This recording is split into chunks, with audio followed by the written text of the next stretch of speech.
Hey guys, welcome back to A Turtle in Paradise. This is part B of chapter 7, second half of the chapter. A little recap. Turtle fell in the water while she was sponging with Slowpoke and Ollie. Apparently she can't swim. She told him she could, but she obviously cannot. She almost drowned when she fell in, but thankfully Slowpoke saved her. So now the next part of this chapter starts like this. We're sailing for home when we pass a slip of an island with a shack. Slowpoke turns to Ollie and says, "I want to check on the cistern." "Aye, aye, Cap," Ollie says, and he drops anchor close to the little island. The men row the dinghy to shore. I follow Slowpoke to the shack. "Does someone live here?" I ask, peeking inside. It's tiny and smells like something died in it. Spongers like to leave their sponges here to cure sometimes. There's a cistern out back. A cistern, which is like a barrel that kind of holds things, holds liquid usually, out back that catches rainwater that we use too. "Want to help me check on it, Terry?" "Sure, Pat," I say. Slowpoke lifts the lid off the big barrel and I see a dead rat floating in the water. "And that's why we check it," he calls to me. "Oh, I hate rats," I say. He empties out the cistern and sets it up again. Then he says, "Speaking of Terry and the pirates, there's something you might like to see." He leads me over to this big rock near the water's edge. There's an iron spike in it. "Do you know what this is?" An old spike in a rock?"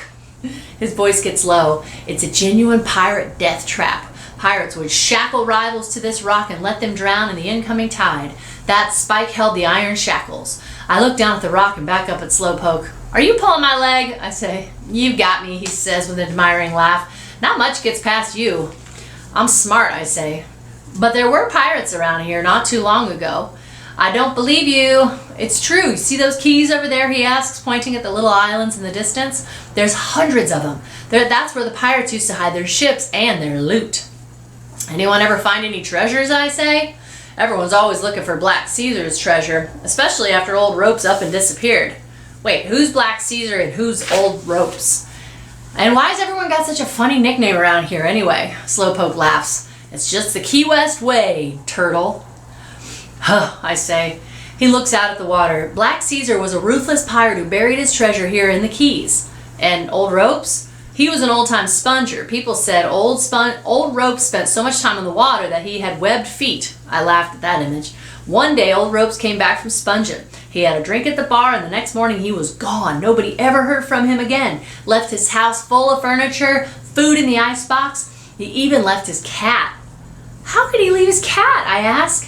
Rumors started going around that he'd found one of Black Caesar's stashes and was living rich as a hog somewhere in South America. After that, everyone and their mother started crawling over this key looking for gold. "Do you think he found treasure?" I ask him. "I think he found trouble. Old Ropes liked to gamble. I suspect he owed someone money and then he had to get out of town fast." He looks up at the darkening sky. "Speaking of which, we better start getting back to town or your aunt's going to run me out of town." "Hey, how'd you get the name Slowpoke anyhow?" I ask. "Well, I guess you could say I've always taken my own sweet time doing things. My mother said I was late for my own birth." "Just as long as you don't take your time paying me," I say, and I hold out my hand.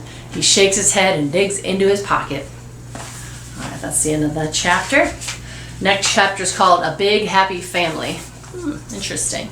That thing he said about being slow or being late kind of reminded me of something that a turtle's mom said, but we'll talk about that one, see what your predictions are on that one in your response questions.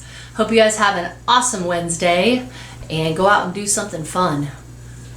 Maybe the weather will be nice so you can go out and run around the neighborhood or rollerblade or roller skate. All right, guys. Talk to you soon. Whoa.